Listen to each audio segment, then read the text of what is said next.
और सारी होगी मेरी ठीक से। Yes sir.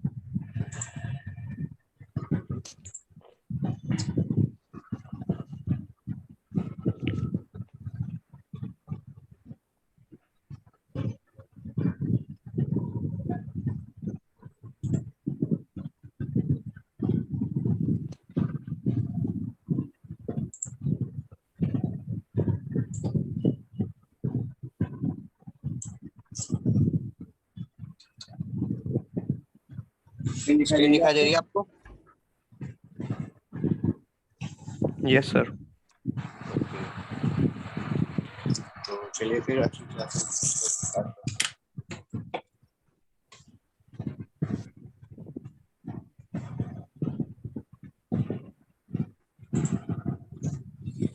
जी। देखिए अपना जो डबल डबल आवाज सुन रहा है आपको मेरी?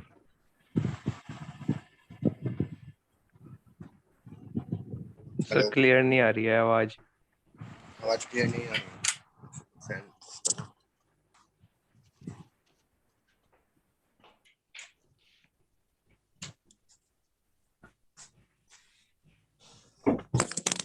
आवाज क्लियर आ रही है?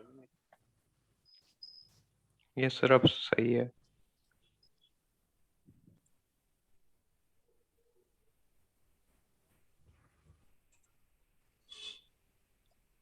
ना अब आवाज ठीक से आ रही होगी आपको? यस सर अब सही है। यस सर अब आ रही थी। और आपको स्क्रीन भी अच्छे से शो हो रही होगी, है ना?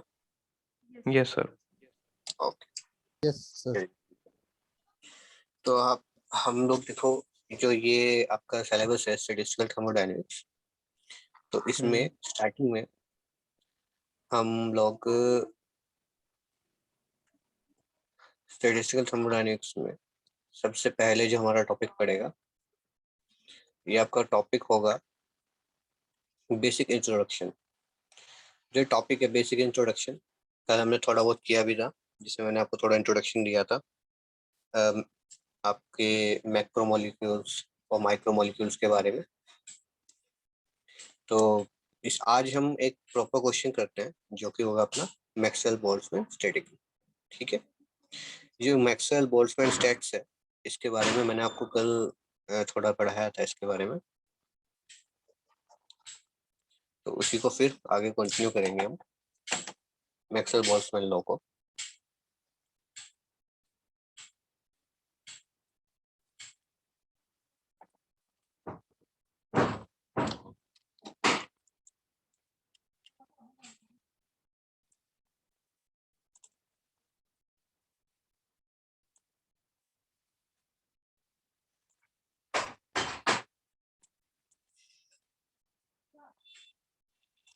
तो स्टैटिस्टिकल थर्मोडायनेमिक्स के बारे में हम थोड़ा स्टडी करते हैं कि स्टैटिस्टिकल थर्मोडायनेमिक्स एक्चुअली होती क्या है।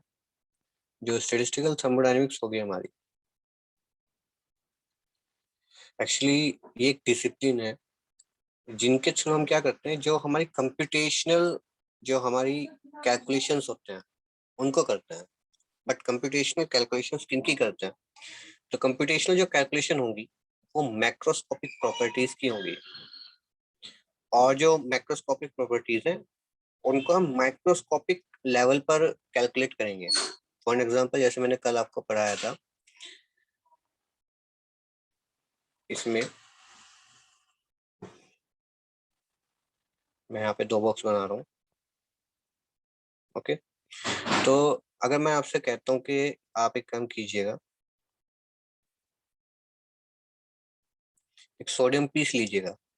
ओके, और इस सोडियम पीस का आपको वेट निकालना है, ठीक है, या एनर्जी निकालनी है, हमको निकालनी है इसकी एनर्जी।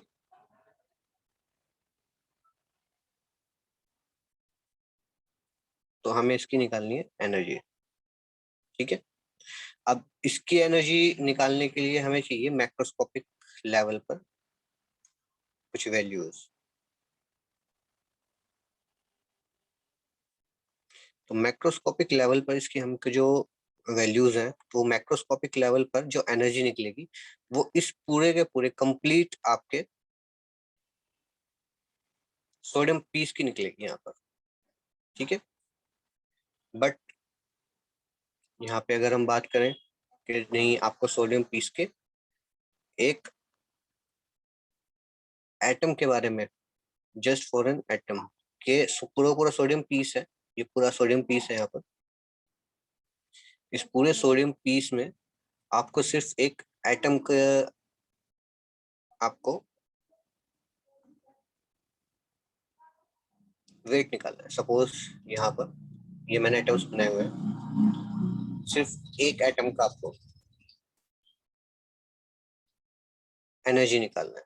तो उस चीज पर हम क्या करेंगे, तो मैक्रो लेवल पर हम एनर्जी निकालते हैं, मैक्रो लेवल पर निकालते हैं हम एनर्जी। ठीक है। तो मैक्रोस्कोपिक प्रॉपर्टीज है, जो बड़े मॉलिक्यूल्स है उनकी प्रॉपर्टी है एनर्जी। तो इस प्रॉपर्टी को हम किससे निकालेंगे, इस प्रॉपर्टी को हम निकालेंगे माइक्रो लेवल पर। मतलब जो यहाँ पर आपके मॉलिक्यूल्स, बहुत छोटे छोटे मॉलिक्यूल्स है, तो इन मॉलिक्यूल्स के लेवल पर हम एनर्जी निकालेंगे। तो दैट इज वाई जो आपकी स्टेटिस्टिकल थर्मोडायनेमिक्स है यहाँ पर आपके यूज होती है कंप्लीटली, कि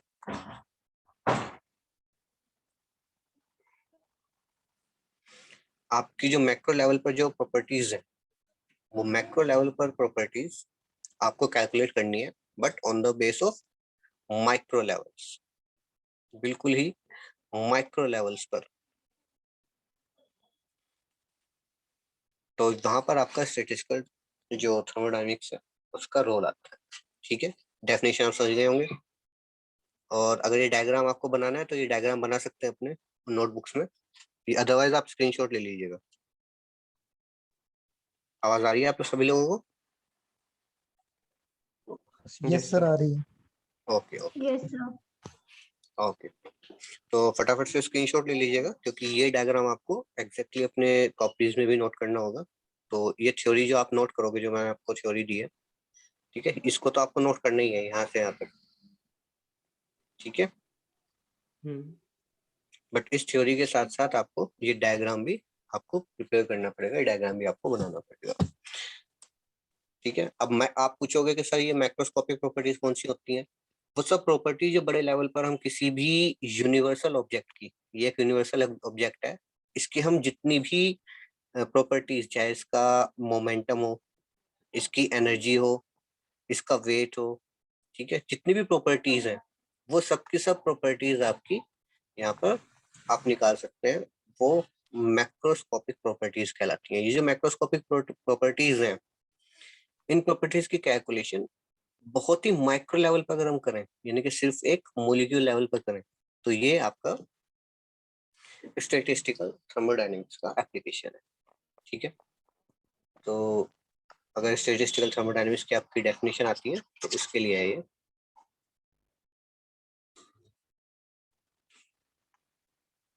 अब चलिए फिलहाल हम बात करते हैं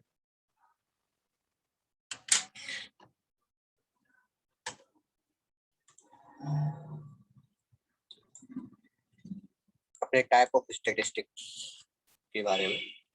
तो कल हमने ये तीनों टाइप्स पढ़े थे। सबसे पहला जो हमारा टाइप था वो था Maxwell Boltzmann statistics, Maxwell Boltzmann statistics. दूसरा जो हमारा टाइप था वो था अपना बोस आइंस्टीन स्टैटिस्टिक्स। और जो थर्ड हमारा टाइप था वो था फर्मी डिराक स्टैटिस्टिक्स। तो तीन हमने स्टैटिस्टिक्स पढ़े थे, जिसमें हमने मैक्सवेल बोल्ट्जमैन स्टैटिस्टिक्स के लिए मैक्सवेलोन्स और जो बोल्ट्जोन्स हैं उनके बारे में मैंने आपको बताया था कि वो सभी मॉलिक्यूल्स जो मैक्सवेल और बोल्ट्जमैन के जो लॉ हैं उनको अगर फॉलो करते हैं तो वो मैक्सवेल बोल्ट्स या मैक्सवेलोन्स या बोल्ट्जोन्स कहलाएंगे। दूसरे होते हैं बोस आइंस्टीन, जो बोसोन्स के लिए थे। ये जो मॉलिक्यूल्स हैं ये बोसोन्स के लिए थे।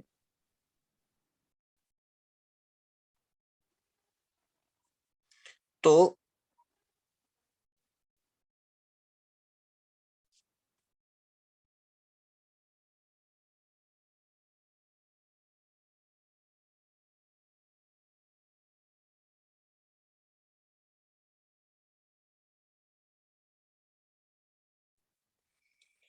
तो यहाँ पर मैक्सवेल बोल्ट्जमैन, बोस आइंस्टीन और फर्मी डिराक, तीनों लॉज का इंट्रोडक्शन हमने कल क्लास में किया था, तो इन सभी को आपको नोट करना होगा।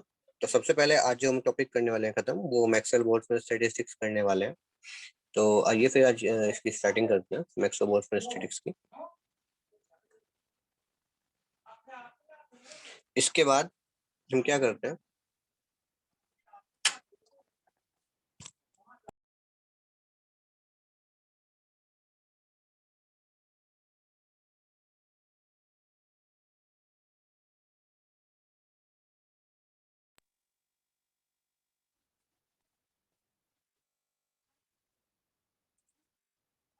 तो हमारे मैक्सवेल बोल्ट्जमैन जो स्टैटिस्टिक्स है, मैक्सवेल बोल्ट्जमैन स्टैटिस्टिक्स, इसके बारे में थोड़ा सा हम स्टडी करते हैं। तो जो हमारा मैक्सवेल बोल्ट्जमैन स्टैटिस्टिक्स है, तो इसमें सपोज हमारे n पार्टिकल्स हैं, यानी कि अगर हम कोई यहाँ पर बॉक्स बना लेते हैं, एक हमने यहाँ पे बॉक्स बनाया, तो ये अपना बॉक्स है कोई, ओके, और इसमें n पार्टिकल्स है डिफरेंट डिफरेंट टाइप के।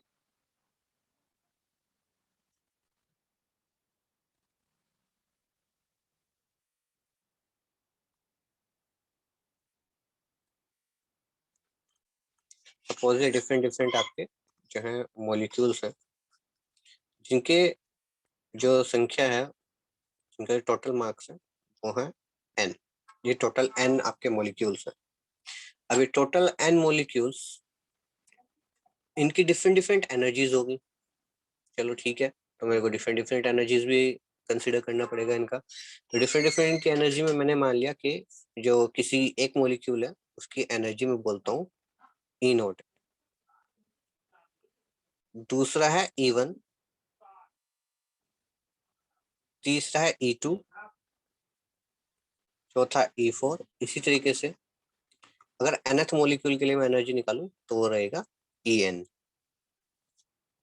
ओके, तो सपोज मैंने यहाँ पर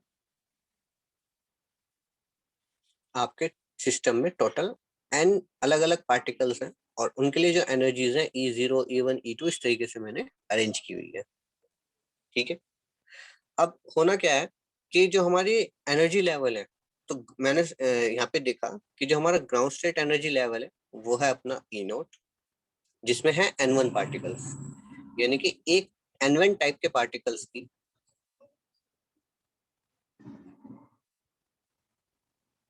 N1 टाइप के पार्टिकल्स की एनर्जी कितनी रही, वो रही ई नोट।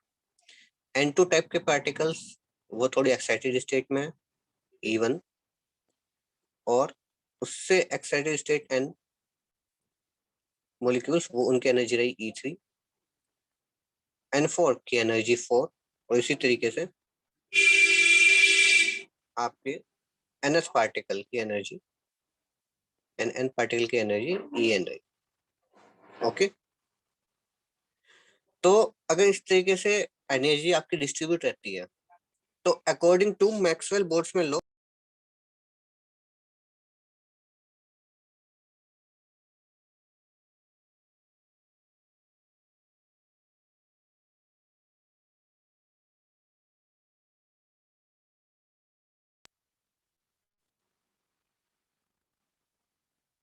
इसके बाद हम लोग बात करते हैं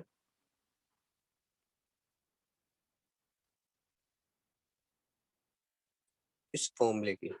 तो अगर मैक्सवेल बोल्ट्जमैन के अकॉर्डिंग मैं आपकी थर्मोडायनेमिक प्रोबेबिलिटी निकालूं, थर्मोडायनेमिक प्रोबेबिलिटी क्या होती है कि आपका एनर्जी, मैंने किसी भी एक मॉलिक्यूल को पिक किया, सपोज मैं किसी भी मॉलिक्यूल को करता हूँ अपना पिक, सपोज मैं इस मॉलिक्यूल को पिक करता हूँ, मेरा जो स्टार्ड आपका मॉलिक्यूल है, मैं इसको पिक करता हूँ, ये स्टार मॉलिक्यूल है, इसको मैं पिक करता हूँ, तो ये मॉलिक्यूल N3 ही है और इसकी एनर्जी E2 ही है। तो इसकी प्रोबेबिलिटी हम मैक्सवेल बोल्ट्जमैन स्टैटिस्टिक्स के थ्रू निकालते हैं, और ये जो मैक्सवेल बोल्ट्जमैन स्टैटिस्टिक्स होगा, इसका फॉर्मूला आप एक्सप्लेन करोगे, W is equal to n factorial upon N1 factorial n2 factorial into n3 factorial, कहाँ तक, जहां तक आपके लास्ट मॉलिक्यूल होगा। ठीक है, तो अगर मैं इन सब का एडिशन कर देता हूँ तो जो हमारा एडिशन होता है उसका साइन होता है समेशन। स्क्रीन आपको शो हो रही होगी। समेशन का मतलब होता है आप पार्टिकल्स को ऐड करते हैं, n1 plus n2 and n3 इस तरीके से एंड सो ऑन। जबकि अगर ये n1 into n2 into n3 इस तरीके से है मॉलिक्यूल तो हम इसको लिखते हैं पाई। तो अगर ये ऐड होता है तो हम लिखते हैं समेशन n, और अगर ये मॉलिक्यूल्स मल्टीप्लाई होते हैं तो ये होता है पाई n। That means n1 n2 n3 इन सब की मल्टीप्लाई हो रही है। तो इसलिए यहाँ पे जो ये आपको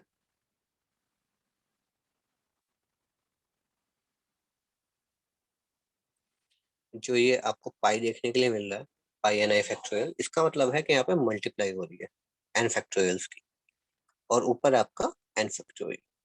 तो ये आपका फॉर्मूला है जो आपको याद रखना पड़ेगा। इसमें फटाफट से आप स्क्रीनशॉट ले लीजिए। तो जो स्क्रीन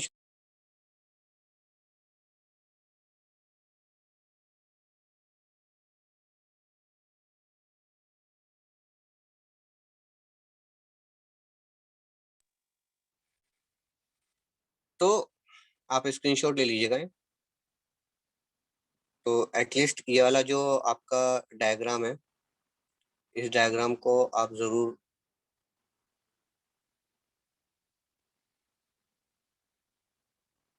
ग्रैब कर लें। जो ये वाला डायग्राम है आपका, तो ये डायग्राम आप प्लीज स्क्रीनशॉट लेके इस डायग्राम को एक बार नोट कर लीजिएगा। ये डायग्राम आपको बनाना होगा जी। तो आगे चलते हैं हम फिलहाल।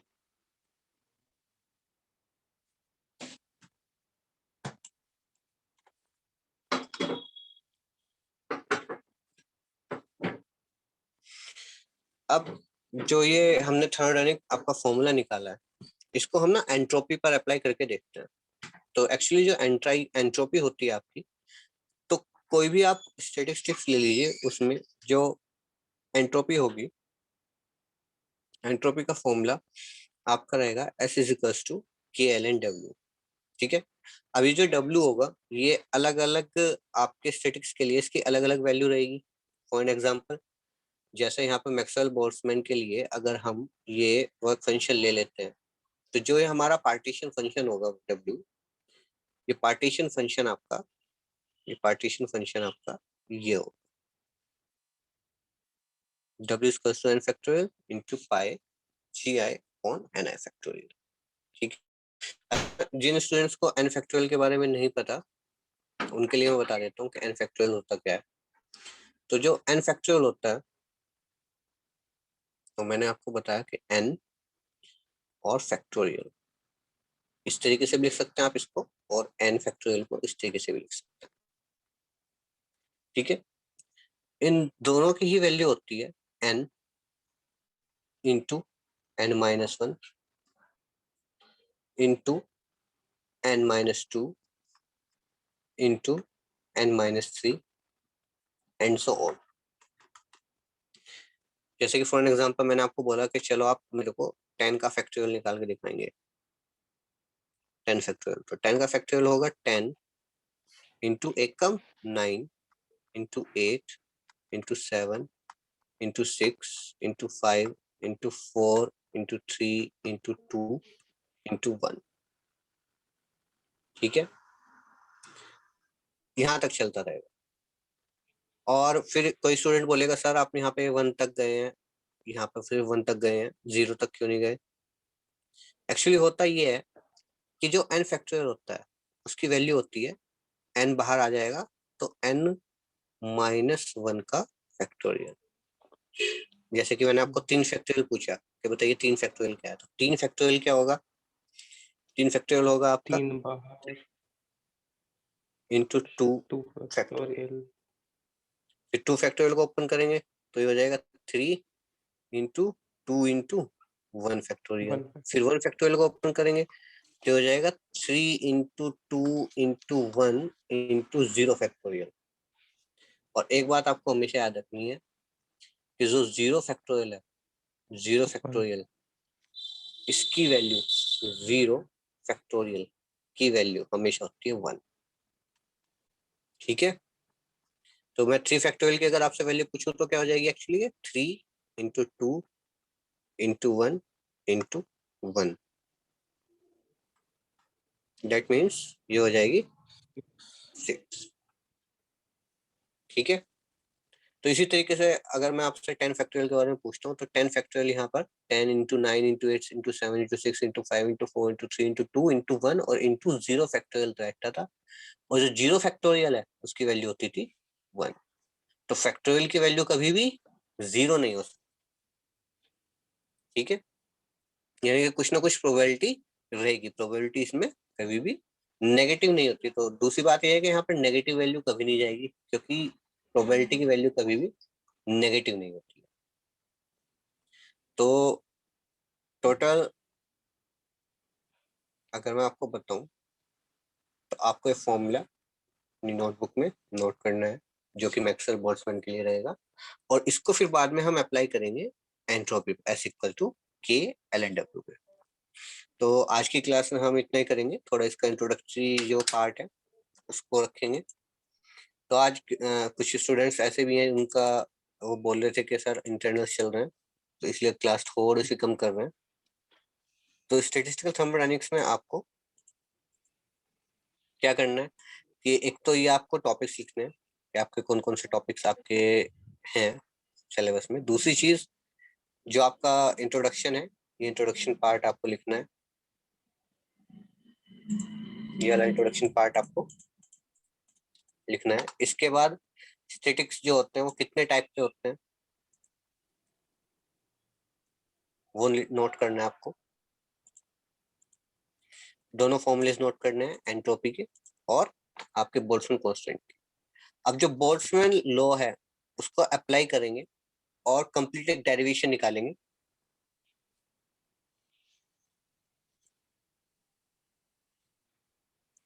और ये जो कंप्लीट डायरेक्ट कल मिलके हम लोग ये कंप्लीट आपका डेरिवेशन निकालेंगे।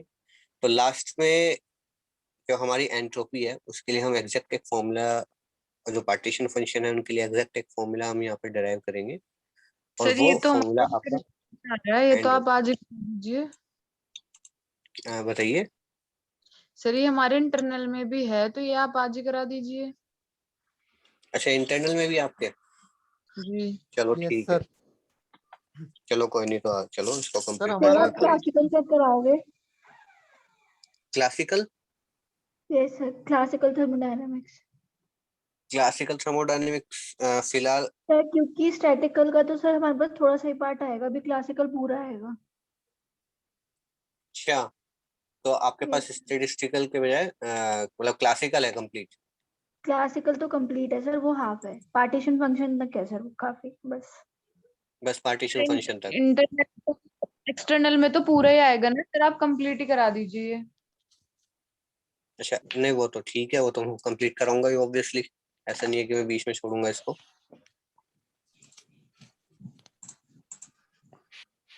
तो आई थिंक कोई बोल रहा था, मुझे याद नहीं आ रहा कि स्टैटिस्टिकल, इसलिए मैंने आपकी स्टार्ट की थी।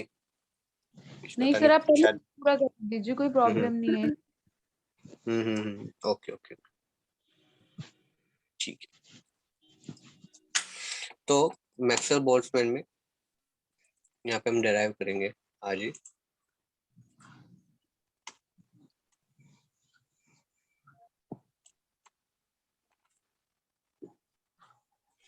तो यहाँ तक थे हम कि एस इक्वल टू के एल एन डब्ल्यू, ये पार्टिकल जो है आपको पार्टीशन तक आपको ये रखना था। इसके बाद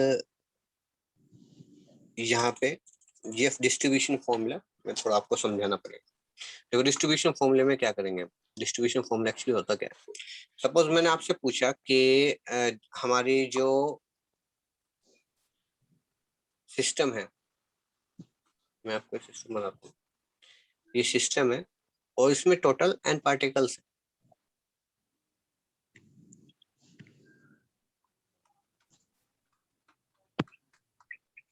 ये total number of n type के पार्टिकल्स, कुछ n1 टाइप के पार्टिकल हैं जिनकी एनर्जी E1 है, कुछ n2 टाइप के पार्टिकल हैं, कुछ n3 टाइप के पार्टिकल हैं। मतलब कुछ पार्टिकल्स जो है वो सेम है, कुछ पार्टिकल्स अलग हैं। तो इन पार्टिकल्स में अगर आपको कोई भी मैक्रोमोलिकुलर प्रॉपर्टी निकालनी है, फॉर एग्जांपल मैंने आपको कहा एनर्जी, तो आप क्या करेंगे, तो उस एनर्जी में जो भी चेंज होगा वो चेंज डायरेक्टली जो आपके n पार्टिकल्स हैं उनके चेंज के इक्वल होगा। मतलब change in first type of particle, change in energy of, ये डेल्टा करना पड़ेगा मेरे को, change in energy of n1 particles into dn। बाकी जितने भी पार्टिकल्स की एनर्जी है उनको कांस्टेंट रखिए, n1 n2 n3। इसका मतलब होता है कि बाकी सबको हम कांस्टेंट रखेंगे। प्लस दूसरे टाइप के एनर्जी में, दूसरे टाइप के मॉलिक्यूल्स में कितना चेंज आया, del E upon del n2 dn, ठीक है। प्लस तीसरे टाइप के मॉलिक्यूल्स में कितना एनर्जी चेंज आया, del E upon del n3 into dn3 and so on. तो आप बात समझ में होंगे कि अगर हमें जरा भी कुछ चेंज निकालना है एनर्जी में, तो वो जितने भी पार्टिकल्स हैं इक्वल पार्टीशन ऑफ एनर्जी के अकॉर्डिंग, वो सभी पार्टिकल्स में जो छोटी छोटी एनर्जी है उनके चेंज के सम के इक्वल होगा। सपोज कोई भी आप अनदर प्रॉपर्टी, अगर मैं आपसे पूछूं कौन सी प्रॉपर्टी निकालना चाहते हैं आप इन मॉलिक्यूल्स की, कोई भी मैक्रोमोलिकुलर प्रॉपर्टी अगर आप निकलवाना चाहते हैं बताइए। आवाज आ रही है? हेलो हेलो यस सर, आ रही है, जी आ रही है सर। जी, चलिए मैं अपनी तरफ से दे देता हूँ, कोई बात नहीं। तो सपोज मैं आपको ना गिब्स फ्री एनर्जी निकलवाना चाहता हूँ कि मेरा जो गिब्स फ्री एनर्जी में चेंज है दीजिए, वो बताइएगा आप इस सिस्टम के लिए। तो वो हो जाएगा छोटा सा चेंज गिब्स फ्री एनर्जी में with respect to n1 type of molecule, जो एक तरीके के मॉलिक्यूल है, इनटू dn1। और बाकी n2 n3 n4 इन सब मॉलिक्यूल्स के लिए कांस्टेंट। प्लस जो छोटा सा चेंज होगा हमारा किसके एस्पेक्ट में, n2 टाइप के मॉलिक्यूल्स में, dn2 with respect to constant n1 n3 n4 and so on। Plus छोटा सा चेंज जो हमारा होगा n3 मॉलिक्यूल में, ये dn3 और n1 n2 n3 and n4 इन सभी में। ओके, तो आप समझ गए होंगे कि कोई भी प्रॉपर्टी अगर हमें निकालनी है, कोई भी प्रॉपर्टी में अगर हमें चेंज निकालना है, तो वो इक्वी पार्टीशन ऑफ एनर्जी के लॉ के अकॉर्डिंग सभी पार्टिकल्स के छोटे छोटे चेंजेस के एडिशन के बराबर होगा। चलिए तो ठीक है, कोई दिक्कत वाली बात नहीं है।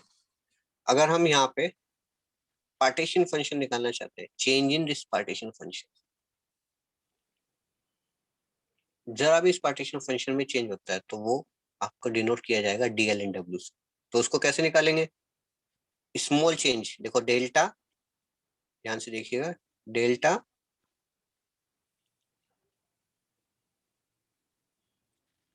Delta L/W upon delta L1, यानी कि N1 एक तरीके के टाइप के जो मॉलिक्यूल हैं उनमें जो छोटा सा चेंज है, प्लस दूसरे टाइप के जो मॉलिक्यूल हैं उनमें क्या चेंज होएगा, delta L/W upon delta N2 into dN2, मतलब N2 टाइप के मॉलिक्यूल्स के एस्पेक्ट में। तीसरे टाइप के जो मॉलिक्यूल हैं N3, फिर उनमें भी आप ऐसे ही करोगे, और इसी तरीके से चलते चलते आप क्या करोगे, जो लास्ट मॉलिक्यूल है उसके लिए भी इसी तरीके से थोड़ा सा चेंज कैलकुलेट करेंगे।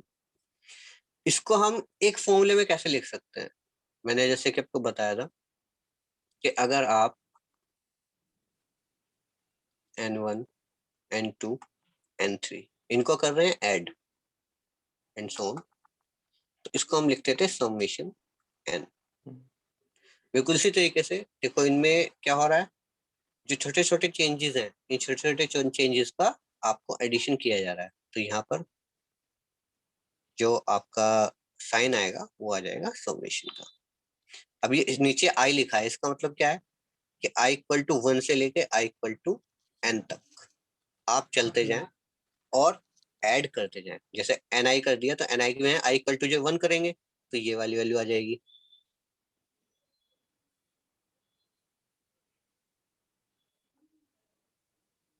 ठीक है ना, ये वाली।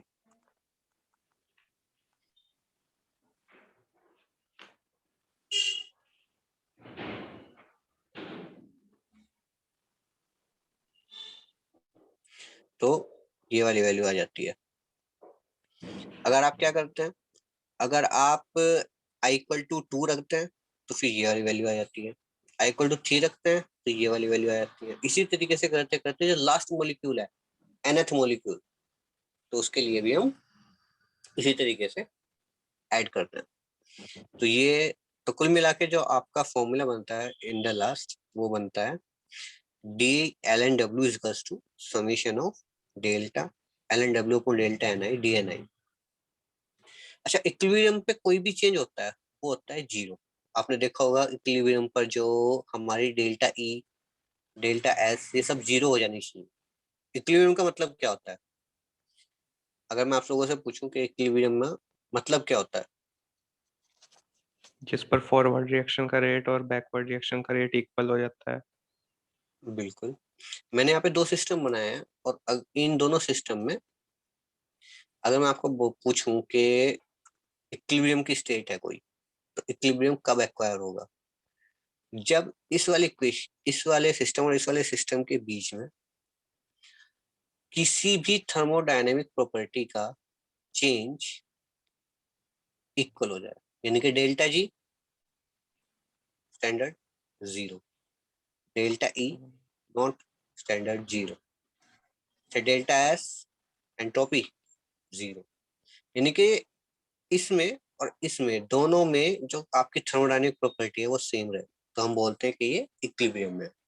तो अगर चेंज होगा एट इक्विलिब्रियम तो डी एल एन डब्ल्यू ए चेंज भी किसके इक्वल होगा?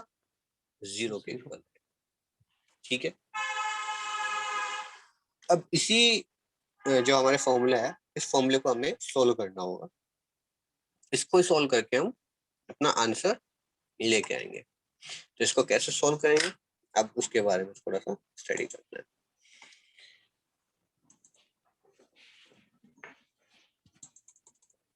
कुछ छोटी मोटी चीजों की जो हमें जरूरत पड़ेगी वो हम यहाँ पे आपके साथ डिस्कस कर रहे हैं। तो इसके लिए हमें जो छोटी मोटी चीजें जो चाहिए वो होंगी total number of molecules N, capital N, ये किसके बराबर होगा? समेशन ऑफ एन आई के, जो कि कांस्टेंट होगा। भाई अगर मैं यहाँ पे एक सिस्टम बना लेता हूँ, ये बना लिया मैंने सिस्टम, है ना, और इस सिस्टम में मैंने एन टाइप ऑफ मॉलिक्यूल्स रखे थे, है ना, कई टाइप के मॉलिक्यूल्स हैं, कुछ N1 टाइप के हैं, कुछ N2 टाइप के हैं, कुछ N3 टाइप के हैं, कुछ N4 टाइप के हैं। तो टोटल मॉलिक्यूल्स कितने होंगे? अगर मैं आपसे पूछूं टोटल मॉलिक्यूल्स N, तो वो इन सब मॉलिक्यूल्स का एडिशन ही तो होगा।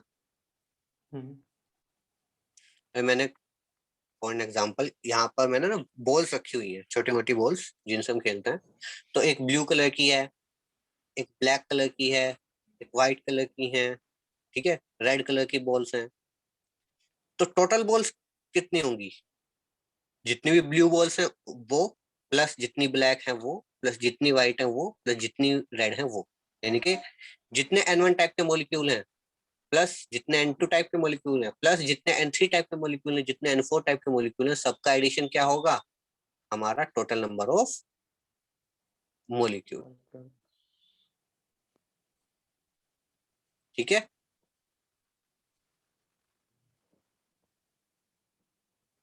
ये होगा अपना पूरा टोटल नंबर ऑफ मॉलिक्यूल। तो यहाँ पर ये फॉर्मूला आपको ध्यान रखना होगा। तो ये फॉर्मूला आप याद रखेंगे, N is equal to summation of Ni, ये है आपका, ठीक है।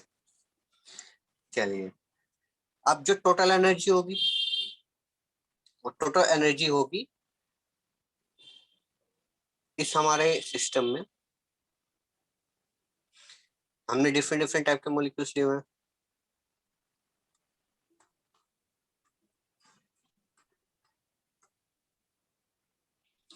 तो जो हमारे N1 टाइप के मॉलिक्यूल्स हैं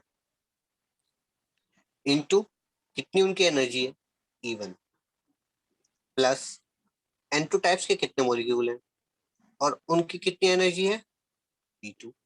टोटल एनर्जी नहीं बोल रहा हूँ मैं, उनकी सबकी मिला के जो एनर्जी है, मतलब N2 टाइप के मॉलिक्यूल्स की एनर्जी E2, ठीक है।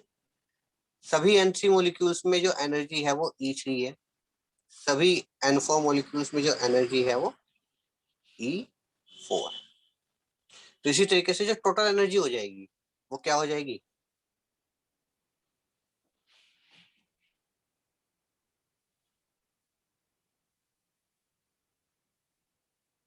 ये हो जाएगी N1 इंटू N2, N2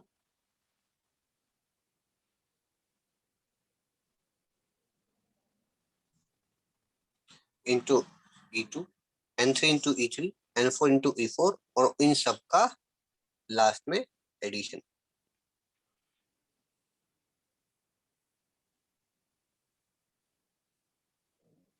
ये मेरी टोटल एनर्जी होगी।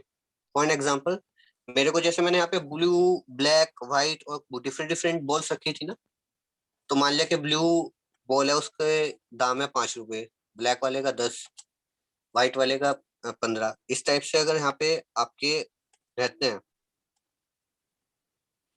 तो आपके टोटल कितने पैसे लगेंगे उन सभी बॉल्स को रखने के लिए।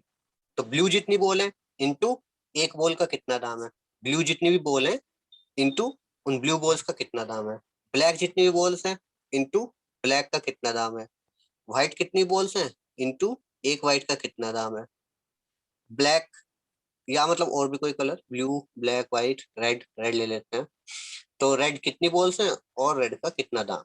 तो टोटल आपका खर्चा आ जाएगा कि आपको इस सिस्टम को बनाने के लिए कितना खर्चा आता है। सेम इसी तरीके से जो टोटल एनर्जी होती है वो समेशन Ni इंटू EI के बराबर होती है। अच्छा, टोटल एनर्जी भी कांस्टेंट रहती है, टोटल एनर्जी कांस्टेंट रहती है, कितने नंबर ऑफ मॉलिक्यूल्स हैं वो भी कांस्टेंट रहता है, दो चीजें हमारे ये कांस्टेंट रहती है। आगे बढ़ते हैं। इसके बाद हम चलते हैं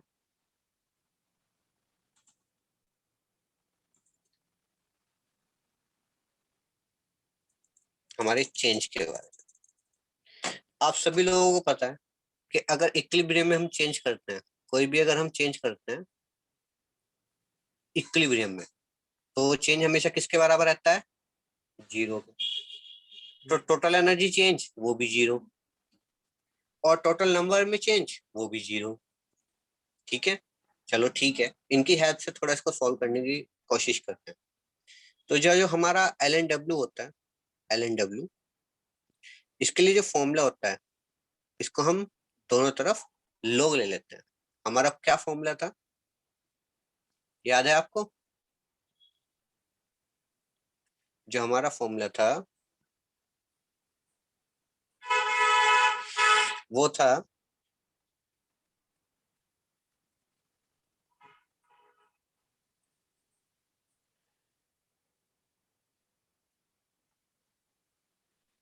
n factorial upon summation of Ni log of I mine और इंटू Ni फैक्टोरियल, है ना। ये हमारा टोटल हमारा W था।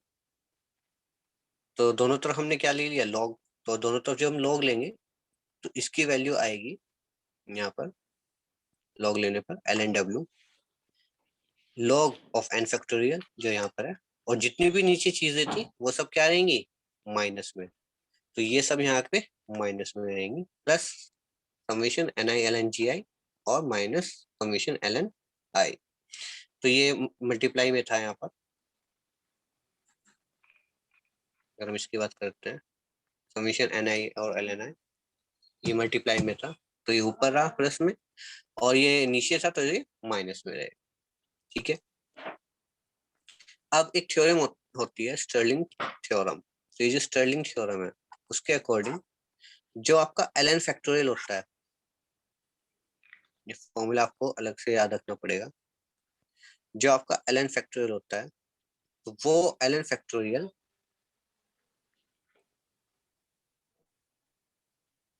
इक्वल टू होता है n into ln n minus n, यानी कि सपोज आपको मैंने कहा कि 5 के बारे में बात करता हूँ, तो आपको 5 फैक्टोरियल है उसका लॉग लेना है। ठीक है, तो 5 फैक्टोरियल का जो आपका लॉग होगा वो इक्वल टू होगा 5 इंटू लॉग 5 माइनस 5। तो इसी तरीके से अगर मैं किसी भी नंबर x के बारे में अगर मैं बात करता हूँ तो log x factorial equal to क्या होगा, x log of x minus. Okay, तो ये फॉर्मूला आपको याद रखना है स्टर्लिंग थ्योरम का। इस फॉर्मूले का हमारा यहाँ पर यूज होगा क्योंकि हमारा log n फैक्टोरियल है, इसको ओपन करेंगे, है ना, log ni फैक्टोरियल है, इनको ओपन करेंगे, तो जब इनको ओपन करेंगे तो स्टर्लिंग फॉर्मूले की हेल्प से करते हैं।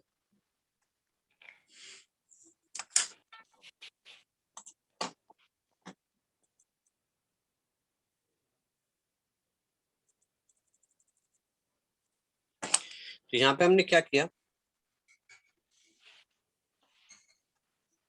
जो हमारा ln है तो log n फैक्टोरियल की स्टर्लिंग अगर हम थ्योरम लगाए तो यहाँ पे क्या लिखा है, n कैपिटल N, तो उसको ले आएंगे बाहर, n log n माइनस, ये स्टर्लिंग हमने सीधा यहाँ पे फॉर्मूला लगाया।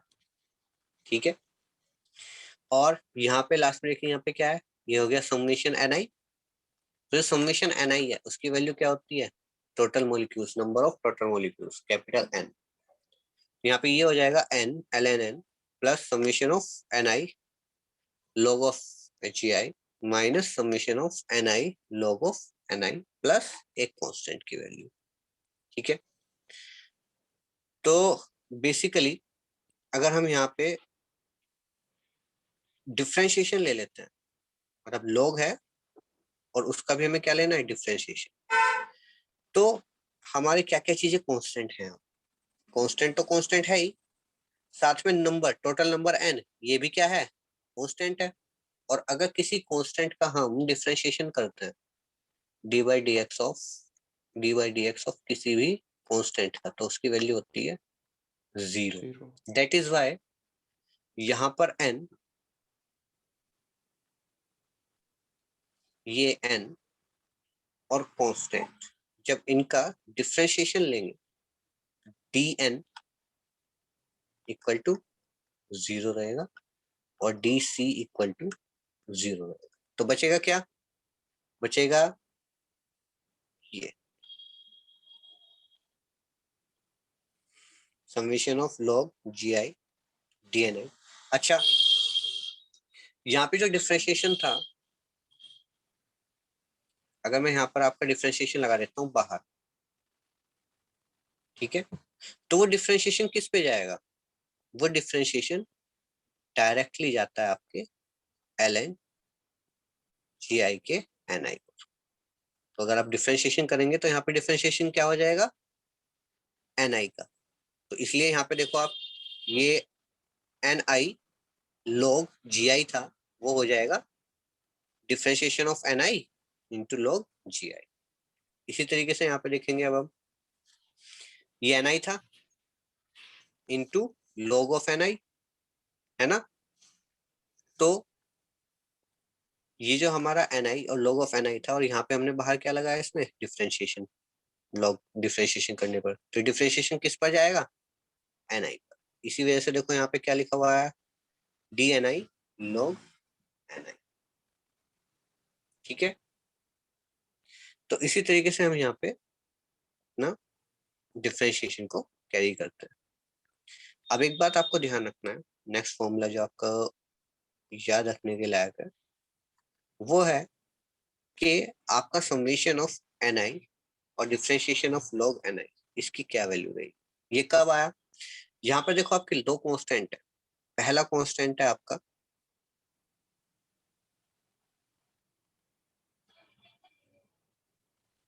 सबसे पहला कांस्टेंट है आपका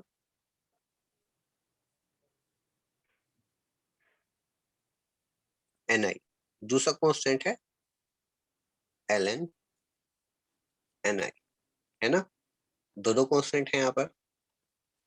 तो अगर हम यहाँ पर डिफरेंशिएशन लगाएंगे तो डिफरेंशिएशन दोनों के लिए अलग अलग बनाना पड़ेगा।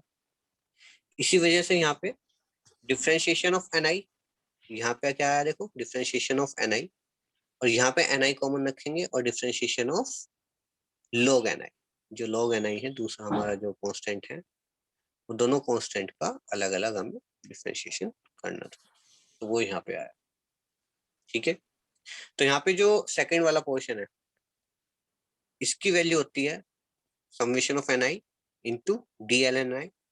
अच्छा, समेशन ऑफ ni इंटू जो log ऑफ dni है, log x का जो डिफरेंशिएशन होता है, log x का जो डिफरेंशिएशन होता है वो होता है 1/x।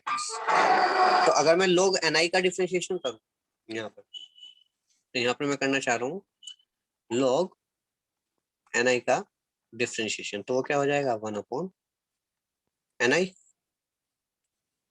ठीक है, तो ये हो जाएगा डिफरेंशिएशन ऑफ log ni, ये हो जाएगा 1/ni into differentiation of ni। ये जो डिफरेंशिएशन ऑफ ni है, क्योंकि ये कांस्टेंट है, तो कांस्टेंट का डिफरेंशिएशन क्या होता है, 0, इसलिए पूरी टर्म का डिफरेंशिएशन हो जाएगा 0। तो ये पूरी टर्म क्या हो जाएगी, ये पूरी टर्म 0, बचेंगे सिर्फ ये दो टर्म। देखते हैं फिर आगे क्या होता है।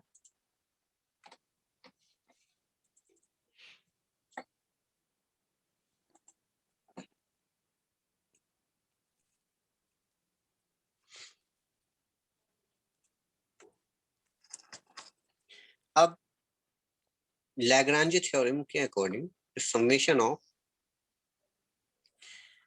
log of gi/ni into dni होता है, वो इक्वल टू होता है 0। तो जब ये फॉर्मूला हम लगाते हैं, तो ये फॉर्मूला लगाने के बाद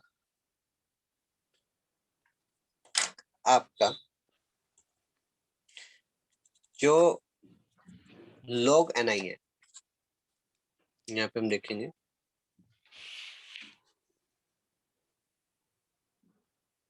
ये वाला जो log gi/ni है वो दो कांस्टेंट में टूट जाता है, अल्फा और बीटा कांस्टेंट में।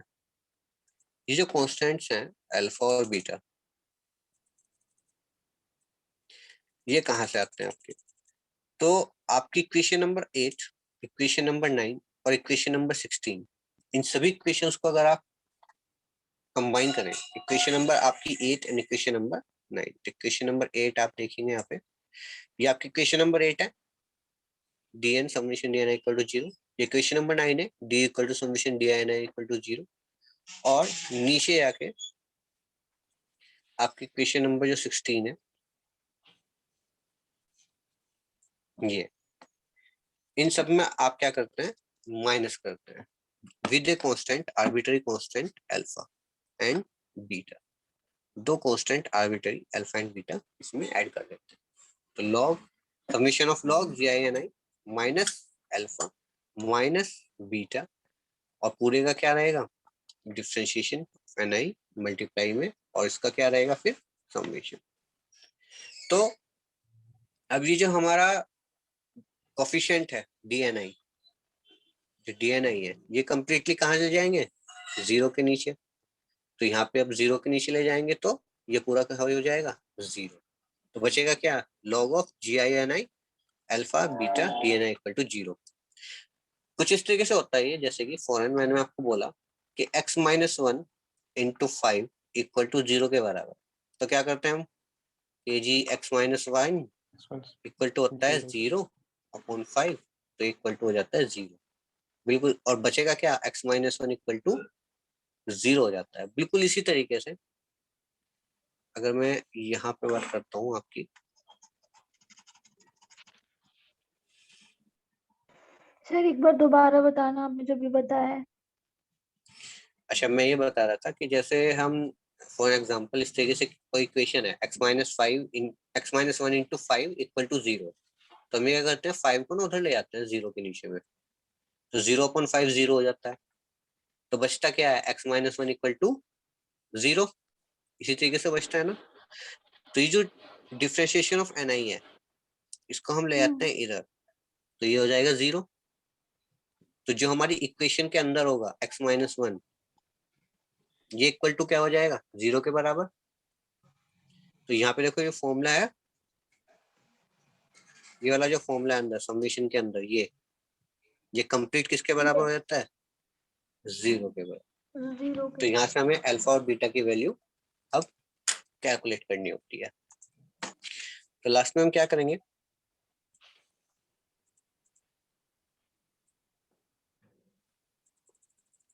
इसमें कि जो हमारा log GI upon NI minus alpha minus beta I जो हमारी वैल्यू आई है, ठीक है, लास्ट में जो हमारी ये वैल्यू आई है, इसमें अल्फा और बीटा को उधर ले आते हैं 0 के इधर, तो ये बन जाएगा इधर आके, यहाँ के क्या बन जाएगा, ये माइनस का अल्फा तो इधर आके क्या हो जाएगा प्लस का अल्फा, माइनस का बीटा तो इधर आके हो जाएगा प्लस का बीटा। तो ये दो हमारे कांस्टेंट इधर आके प्लस के हो गए। अच्छा अच्छा, जो हमारा log GI अपॉन NI है इसको भी हम ओपन कर सकते हैं। फॉर एग्जांपल जैसे log x अपॉन y है, इसको हम क्या लिख सकते हैं, log x minus log y के बराबर, है ना, ये लिखा जा सकता है। log x अपॉन y को हम लिख सकते हैं log x minus log y। इसी तरीके से जो हमारा log GI अपॉन NI है इसको हम लिखेंगे log of GI minus log of NI, है ना। और ये माइनस वाला है तो ये माइनस वाला इधर ले जाएंगे इक्वल टू के, तो ये आ जाएगा प्लस में।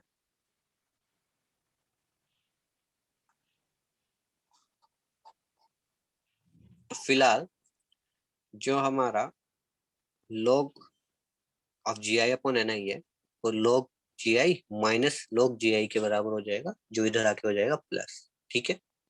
तो ऐसा करने से हमें क्या फायदा हुआ, ऐसा करने से हमें क्या फायदा हुआ कि हम क्या कह सकते हैं कि दोनों तरफ एंटी लॉग ले लेते हैं। एंटी लॉग मतलब लॉग का जस्ट रिवर्स, तो लॉग का साइन खत्म करना होता है यहाँ पे एग्जैक्टली। अगर मैं आपसे बात करूं इस एंटी लॉग का फायदा क्या है कि लॉग का साइन आपको माइनस करना है, हटा देना है। तो ये जो यहाँ पे लॉग का साइन है देखो यहाँ पर गायब हो चुका है क्योंकि हमने एंटी लॉग लिया है, टेकिंग एंटी लॉग, यहाँ पे लॉग गायब हो जाएगा और जो कुछ भी बचा जिस यहाँ पे log नहीं लिखा हुआ है वो आ जाएगा एक्सपोनेंशियल, ठीक है। तो एक्सपोनेंशियल की पावर क्या बचा हुआ है, माइनस अल्फा और माइनस बीटा। तो जो भी आपका माइनस में बचा हुआ है वो सभी कहाँ चला जाएगा, एक्सपोनेंशियल में। बस यहीं से आपका मैक्सवेल बोल्ट्जमैन की वैल्यू प्रूव होना स्टार्ट हो जाती है। आपको सिर्फ एक बार ये NI इक्वल टू GI और एक्सपोनेंशियल की power minus alpha upon beta की वैल्यू निकालनी होगी।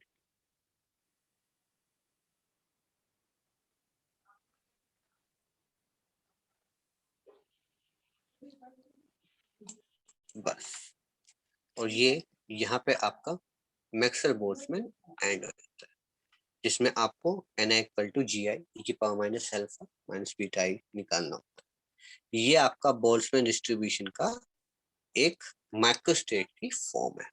यही आपको प्रूफ करना होता है मैक्सवेल बोल्ट्जमैन डिस्ट्रीब्यूशन लॉ में।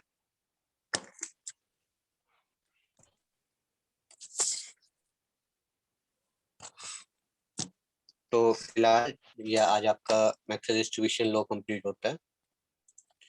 सभी को ठीक से समझ में आया? आवाज क्लियर आई मेरी? Yes sir. Yes sir. Yes, sir. Yes sir. Drawing वगैरह में तो कोई दिक्कत नहीं रही, क्योंकि मेरी ड्राइंग No, बहुत खराब है। सर मैं मैथ्स का स्टूडेंट हूँ, मैंने कभी ड्राइंग नहीं की जिंदगी में। नहीं सर, अच्छी थी ड्राइंग आपकी। ओके सर एक एक पॉइंट क्लियर हुआ। ओके।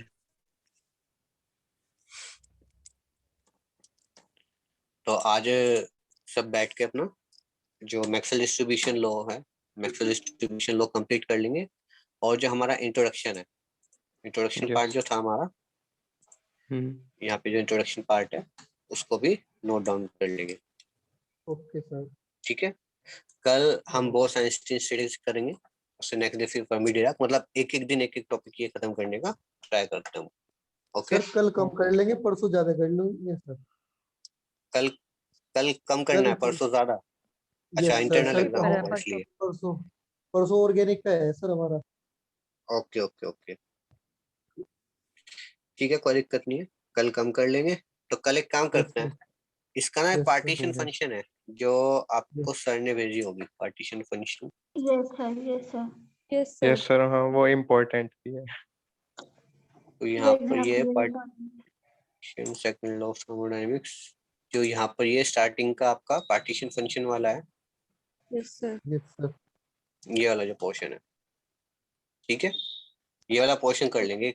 कम पोर्शन है और मतलब यस सर। छोटी मोटी इसमें डेफिनेशन आ जाती है, कवर हो जाती है ना? ओके तो ये कर लेंगे, ओके ये सर। कम है और मतलब इम्पोर्टेंट भी है। ठीक है, पार्टीशन फंक्शन क्या होता है, कैसे इसका यस डिस्ट्रीब्यूशन सर। होता है, एप्लीकेशन इसके बाद में कर लेंगे। ठीक है ओके सर। सर। ओके, चलो फिर है, good night. Thank you okay sir. Sir. Good sir night. आपने अपना इंट्रो नहीं दिया। मैंने अपना इंट्रो नहीं दिया? तूने बहुत दिया। देखो, मेरा नाम है राजदीप सिंह सरावत और मैं बस आपको फिजिकल पढ़ा रहा हूँ। इससे ज्यादा बताओ और क्या इंट्रोडक्शन में आप पूछना चाहते हैं? तो कहाँ से पढ़ा रहे हो आप? मैं कहाँ से पढ़ा रहा हूँ? अच्छा, फिलहाल फिलहाल तो मैं अपना जो मेरा पर्सनल कंप्यूटर है उसकी हेल्प से करा रहा हूँ।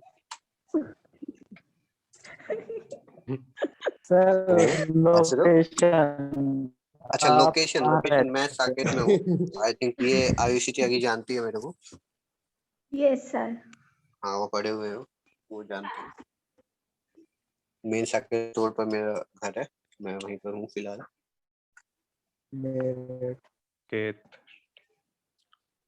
जी। सर ये पूछना चाह रहे हैं कि आपने अभी तक क्या क्या किया है, मतलब बीएससी एमएससी। अच्छा, मैंने अभी तक क्या क्या किया है? Yes sir. रैगिंग कर, एक काम मेरे करो को ना, तो पता रैगिंग है ले लो सर। मेरी, ठीक है? नहीं सर, मुझे तो पता ही ऑलरेडी, नहीं मतलब सर, इनको वो नहीं ले रहे, मतलब ये तो वैसे ही पूछ रहे हाँ। थे। इनडायरेक्ट वे में आयुषी ने पूछ पहले ही बताओ, लिया। पहले ये नहीं, मुझे बताओ, ऑलरेडी पता था। नहीं पहले ये बताओ, अभी तक इंट्रोडक्शन आपका सीनियर्स ने लिया कि नहीं लिया? यस सर, सर ले हो लिया चुका पर है। यस सर लिया जैसे था। वो तो है बाहर ना? ले लिया। हाँ, तो मुझे भी ऐसा ही लग रहा है कि आज वही होने वाला अपने साथ। तो एक्चुअली मेरा जो करियर है फिलहाल, तो मेरा करियर फिलहाल ये है कि मैंने बैचलर्स और मास्टर्स की थी डीएवी कॉलेज से। उसके बाद फिर मेरा एमटेक हुआ आईआईटी रुड़की से। इन बिटवीन मेरा जो जैम था वो ड्यूरिंग माई एमएससी, तो एमएससी के फर्स्ट ईयर में मेरा जैम क्लियर हुआ। उससे मुझे लगा कि थोड़ा मेहनत कर सकते हैं, तो मैंने गेट के लिए प्रिपेयर किया। 2 मार्क्स से मेरा गेट रह गया था एमएससी फाइनल ईयर में, बट मैंने उसके नेक्स्ट ईयर बीएड के लिए डाला। बीएड भी करता था मैं, साथ में मेरा सीटेक भी है उसी साल। और उसी साल मैंने जो मेरी लास्ट ईयर प्रिपरेशन थी उसको कंटिन्यू करके गेट 2016 क्लियर किया। और गेट 2016 की हेल्प से 16 to 18 मेरा एमटेक हुआ है आईटी रुड़की से। और सर 2018 के किस बाद फिर ब्रांच से? मैंने कुछ टाइम मैंने आकाश केमिकल। इंस्टीट्यूट में पढ़ाया। और आकाश इंस्टीट्यूट में मैंने ये देहरादून और मेरठ दोनों में शिफ्ट होके, और उसके बाद मुझे लगा कि नहीं, थोड़ी स्टेबल जॉब होनी चाहिए, घर पे भी रहना चाहिए थोड़ा बहुत, तो इसलिए मैंने फिर यहाँ पर श्री राम कॉलेज में ज्वाइन किया हुआ। सर आपने एमटेक किस ब्रांच से किया sir?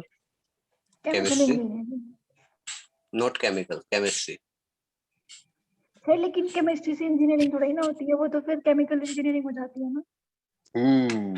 That's a good point, but still जो आपकी एनालिटिकल केमिस्ट्री है उसमें होता है। Okay sir. और ये मेरा जो डिपार्टमेंट था वो केमिस्ट्री डिपार्टमेंट था, कोर ब्रांच, नॉट अप्लाइड। अच्छा ठीक।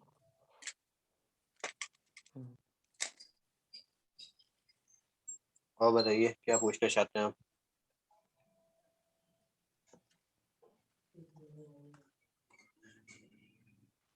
तो सर हमारा शेड्यूल कैसा होना चाहिए जो टाइम निकल जाए हमारा गेट या फिर नेट की प्रिपरेशन के लिए? डेली अगर आप गेट के प्रिपरेशन में प्रीवियस ईयर क्वेश्चन पेपर उठाओ, और अगर आप डेली 2 टॉपिक कवर कर लेते हो अपने, ज्यादा नहीं 2 टॉपिक जिसमें आपके लगते हैं आधे घंटे से लेकर 45 मिनट, कुछ टॉपिक तो इतने छोटे होते हैं सिर्फ 15 मिनट में खत्म हो जाएंगे। तो अगर वो टॉपिक आप अपना रखें कि आपको वो टॉपिक कवर करना है, 2 टॉपिक डेली, तो आपको सिर्फ 2 महीने लगते हैं ज्यादा से ज्यादा टॉपिक वाइज पूरा सिलेबस खत्म करने में। तो अगर मैं बात करूं, चलो मैं व्हाइट बोर्ड शेयर कर लेता हूँ, उसके बाद बात करूँ। तो एक्चुअली कुल मिला के ना आपको 12 से 16 टॉपिक होने चाहिए तैयार, ठीक है? मतलब टॉपिक कैसे है, मतलब जैसे केमिकल बॉन्डिंग हो गया है ना, थर्मोडायनेमिक्स हो गया, केमिकल थर्मोडायनेमिक्स हो गया, स्टीरियोकेमिस्ट्री हो गया, या कोऑर्डिनेशन है और ऑर्गेनोमेट्रिक है, तो वो एक पूरा कंप्लीट टॉपिक होता है। तो उसके अकॉर्डिंग आपको 12 से 16 टॉपिक अपने रेडी रखने चाहिए। 12 से 16 टॉपिक्स के अगर आप सब टॉपिक्स देखें जो आपको डेली करने हैं, तो टोटल मिला के 100 के आसपास से टॉपिक्स बैठते हैं। अगर आप 2 टॉपिक भी डेली करते हैं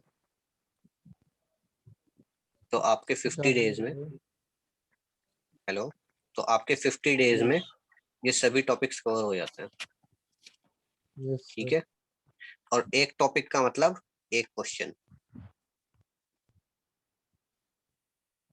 ठीक है? क्योंकि आपको प्रीवियस ईयर क्वेश्चन पेपर देखना है और उस क्वेश्चन के अकॉर्डिंग जो आपको क्वेश्चन इंपॉर्टेंट लगता है उसका टाइप करना है।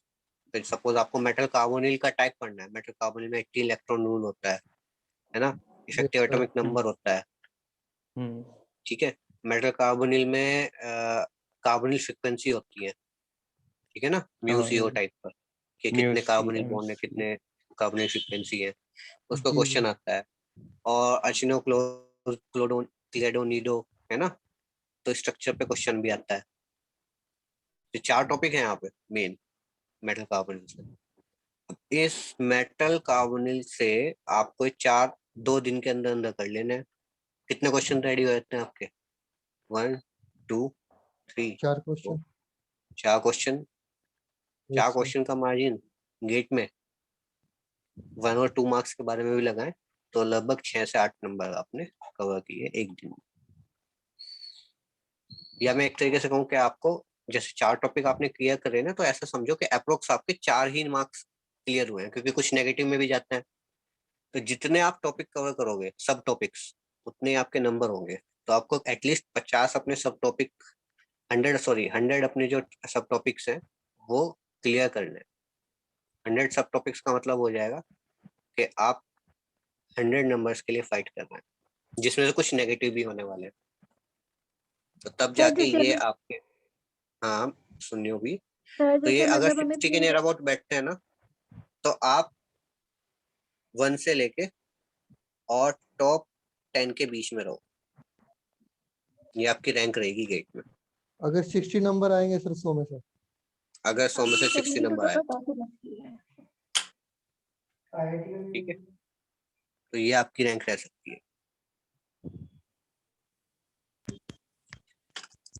तो गेट का जो स्कोर रहता है ये रहता है 35 मार्क्स, 25 अगर क्वेश्चन पेपर बहुत हार्ड है, क्वेश्चन पेपर थोड़ा मॉडरेट है तो 30, क्वेश्चन पेपर बहुत ही ज्यादा आसान है तो 35। आज तक ऐसा नहीं हुआ कि 35 गई हो, एक बार ही ऐसा हुआ है। ज्यादातर ये वो रहती है, वो 30 से 25 के बीच में रहती है। तो ये तो आपके पासिंग मार्क्स हैं और ये आपके कट टॉपर ऑफ। मार्क्स हैं, ये कट ऑफ है 25। ये रहता है आपका टोटल। मैं ये नहीं सजेस्ट करूंगा आपको कि आपको घंटे के हिसाब से आवर देने हैं, 1 घंटा देना है, 2 घंटा देना है, 3 घंटे देना है। नहीं, आपको घंटे नहीं देने हैं। आपको previous year question topic paper देखने हैं, उसके अकॉर्डिंग अपने सब टॉपिक्स आपको पता होने चाहिए। सब टॉपिक कहाँ से पढ़ने हैं ये पता होना चाहिए।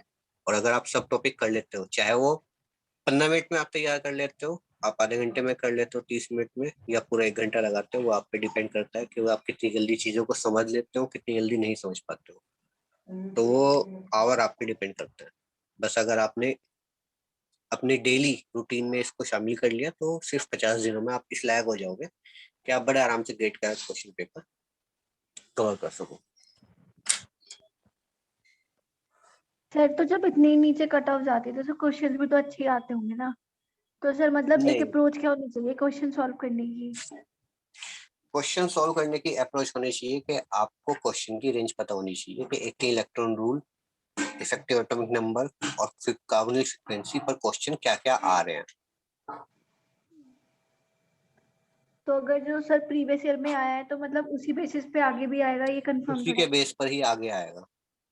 वही क्वेश्चन नहीं आएगा, दी सेम क्वेश्चन नहीं आएगा, बट उसी बेस पर आगे जरूर आएगा। Okay sir. तो अगर आप नेट के लिए, अब आप पूछते नेट के लिए थोड़ा टफ होती है। नेट के लिए आपको 12 से 16 आपको टॉपिक नहीं करने। नेट के लिए आपको एटलीस्ट 20 से 25 टॉपिक करने। उसमें थोड़ा सिलेबस वाइड हो जाता है नेट के। यानी कि जो आप कह रहे थे कि चलो हम 2 डेली कर लेते हैं कंसेप्ट, दो टाइप के क्वेश्चन डेली कर लेते हैं, नहीं, आपको 4 टाइप के कंसेप्ट डेली करने पड़ेंगे, तब जाके आप नेट की फाइट में आओगे। क्योंकि नेट में क्या होता है, नेट में ये होता है कि आपको 200 में से एटलीस्ट 100 लाने होते हैं। ये कट ऑफ वाले मार्क्स हैं 50%। जी, 50%। जो टॉपर वाले मार्क्स हैं वो ये हैं।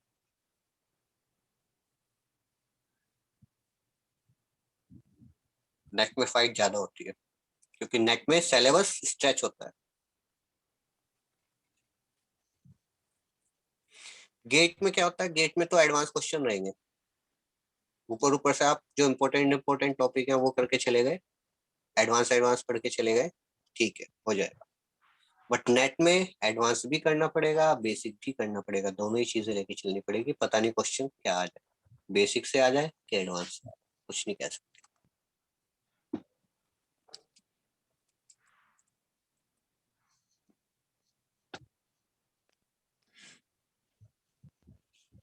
अगर मैं अपना एक्सपीरियंस बताऊं तो मैंने अब तक 2014 से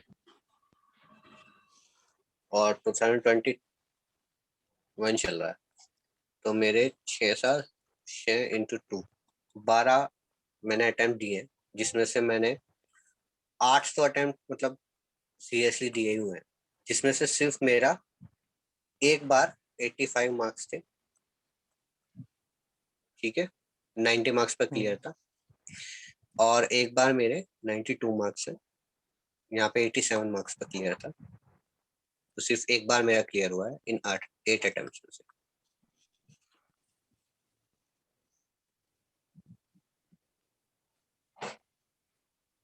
तो ये मेरा पर्सनल एक्सपीरियंस है। और मैंने गेट में और नेट में सिर्फ इतना डिफरेंस देखा है कि गेट में जो टॉपिक्स हैं वो अगर आप कम करो और सॉलिड करो तो भी आप सिलेक्ट कर सकते हो, बट नेट में आपको काफी मेहनत करनी पड़ेगी। और किसी स्टूडेंट के कोई क्वेश्चन, कोई क्वेरी?